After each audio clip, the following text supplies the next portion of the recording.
Some are criticizing Prince Harry as well as his wife Meghan Markle for behaving like whiny infants and supposedly using the victim card to win people over.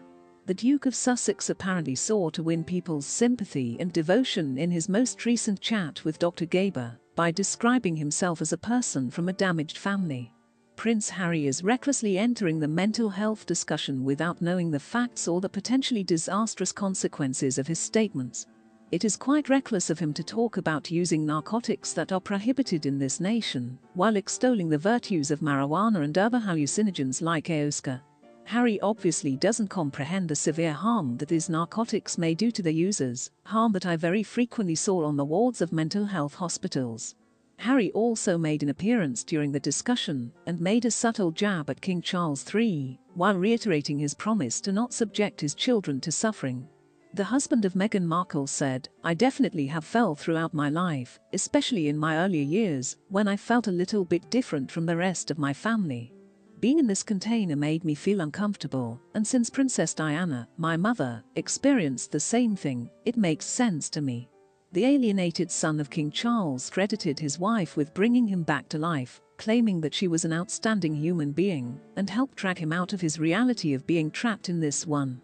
Harry really states, "I'd advise folks to not wait until they're in the fetal position on the kitchen floor before seeking out any type of treatment when mate once questions him about his opinions on therapy." With an almost laughing expression on his face, he says this.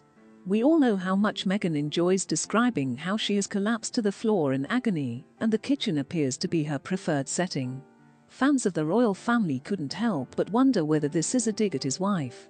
The Duke has come under fire from certain royal critics and admirers for his recurrent antics to garner attention and further funding to support his royal narrative. Harry and Meghan are playing like crying babies to get attention after seeing one royal admirer respond. The second noted, "He sounds like he's a freshman home for Thanksgiving from college in the middle of a Sociology 101 semester and possibly just got back from Burning Man or a gap year backpacking in Southeast Asia. I also fail to understand what his true self is meant to be. He simply complies with Meghan's requests. What aspect of his personality has changed so much from how he was before?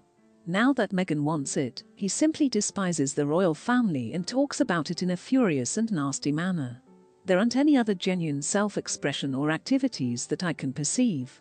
If anything, he merely switched one member of the mega cult for another who belonged to the royal family, which, in his opinion, represents no genuine progress. True transformation, if he feels limited and dominated by the royal family, would come from discovering his own priorities and thoughts, rather than latching on to another group that would control his life and shape him into what it desires." Another made fun of Harry and Meghan, claiming that they are just selling their royal story, since they have nothing to offer the public. Max Pemberton, MD, contributed to the Daily Mail. "The fact is that he has such a restricted perspective on life due to his privilege, income, and popularity, that he is unable to even begin to imagine the terrible impacts that drugs may have on other individuals. Based on his recent results, he doesn't seem very content or steady. He no longer works for the army, has broken off contacts with family members, appears to be distant from his friends back home, and has left his own country. It doesn't seem like a strong argument in favor of using drugs to treat oneself. We can say that, at most, if his drug usage has not made his mental health issues worse. He might therefore consider himself incredibly